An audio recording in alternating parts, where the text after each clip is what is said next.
What's good? It's Woog. Wow. I think we just saw the front runner for performance of the year as Naoya Inoue, the monster, just stopped Stephen Fulton in the 8th round. And this was not a close or competitive fight.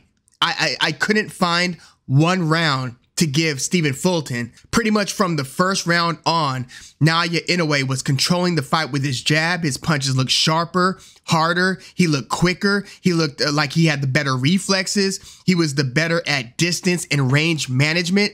All of the different attributes that had some or many thinking that this was going to be a very competitive fight. And I mean attributes for Stephen Fulton, the different things that he possessed. We didn't see any of that in this fight versus the monster. This was pretty unbelievable. I'm a little bit in shock here. Naoya Inoue just went from being the undisputed champion at bantamweight to going up a division, fighting probably the best fighter in that division right now, the unified champ, Stephen Fulton, and he made him look like an unranked nobody opponent. I mean, Fulton did hit him with a few shots, a few jabs, and a few right hands.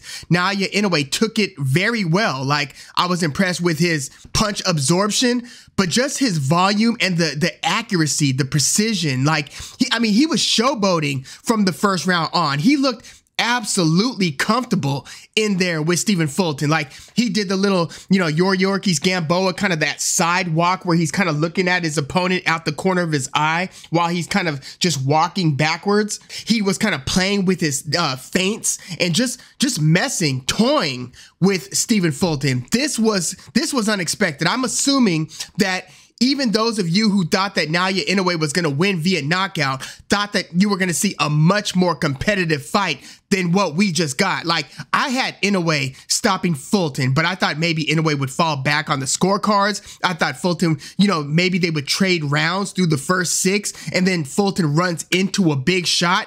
I didn't think that from beginning, middle, and end, and again, the end came at the 8th round, that Inoue would win almost every moment of the fight. Like, you would be hard pressed to find a minute of this fight that Stephen Fulton won. Wow.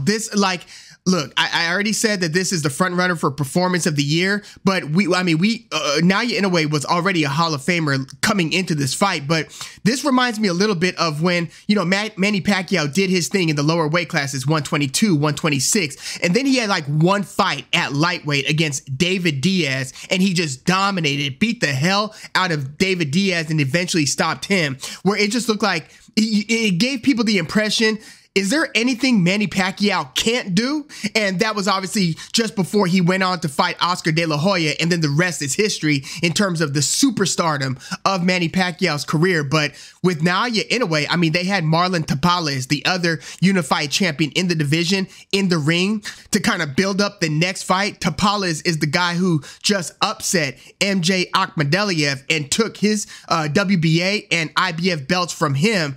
But certainly anything can happen in any fight. This is boxing. This is the fight game where, you could almost expect the unexpected in certain cases. But if Naoya Inoue is anything like he was in this fight against Fulton, against Marlon Tapales, I don't think Tapales has anything from Naoya Inoue. I don't see anybody at 122.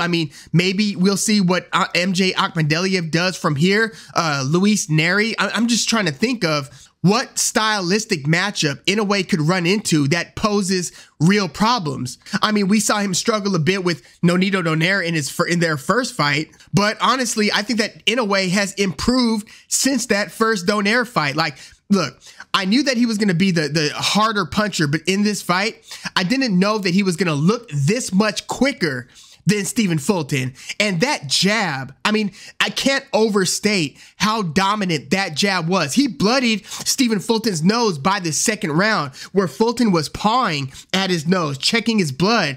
Fulton got busted up. He got dropped badly by a right hand in the 8th round, and he looked like he was flat on his back. He made it back up, but when he made it back up, he was like standing and staring off in the wrong direction. Like, his back was turned to Inoue, where it looked like he didn't know where he was. And, Fulton kind of looked like he needed help to get back to his corner. This was an absolute obliteration, a destruction.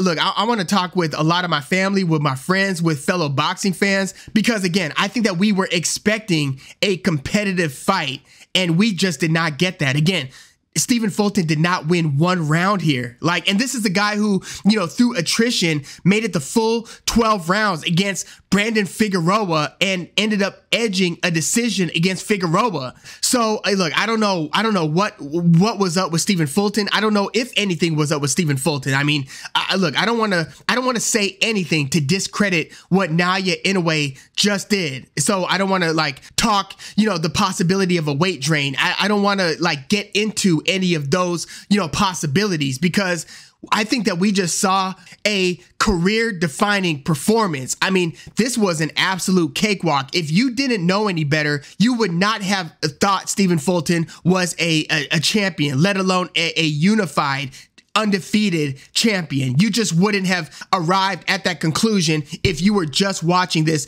Inoue versus Fulton fight. Like, this is gonna shake up the game. Like, everybody, even the most ardent believers in Inoue, are gonna have to reevaluate that, because, you know, he was good and we knew he was good. We knew he was great.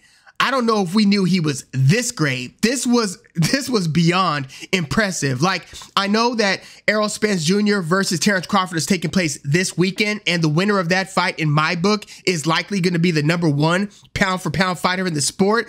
But Inoue, as it stands today, has to be the #1 fighter based on what he just did at 118, what he had done in the 2 weight divisions below that. Because again, he was a 3-division champion coming into this 122-pound division, and his debut was against the unified champion, and he just did that with him. So yeah, Naoya Inoue, as it stands today, is the #1 pound-for-pound fighter in the sport.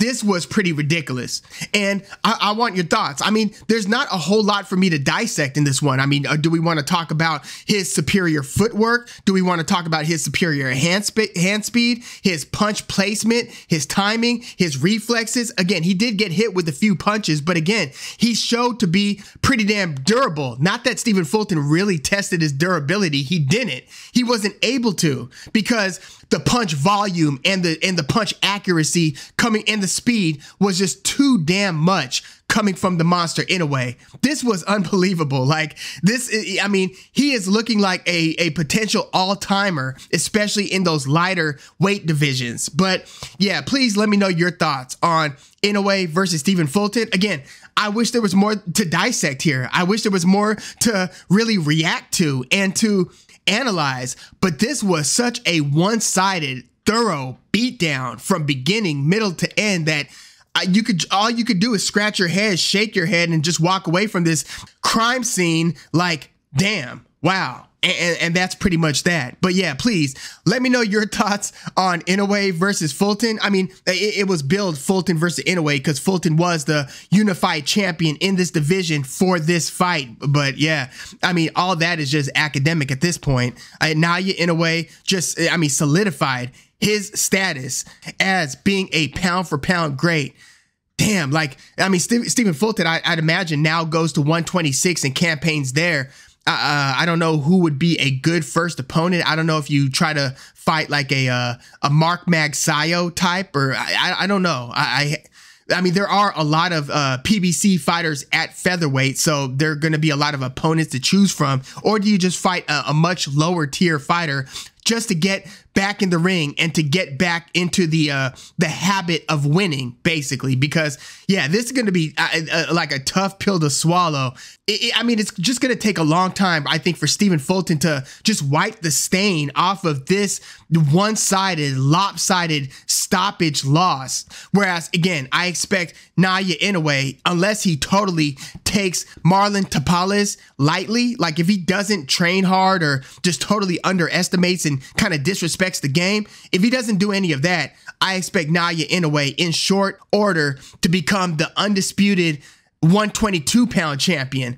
Like, whatever ceilings we were placing on Inoue, we have to kind of like move those up a bit, because I don't know what this guy is capable of at this point. This was pretty shocking. But yeah, let me know your thoughts on this one in the comments. Please like the video, subscribe to the channel if you are into the fight talk. I'm Woog. Again, I wish there was more I could tell you, but I mean, we just got what we got. Go watch the fight if you haven't. This was an obliteration. But yeah, thanks for tuning in.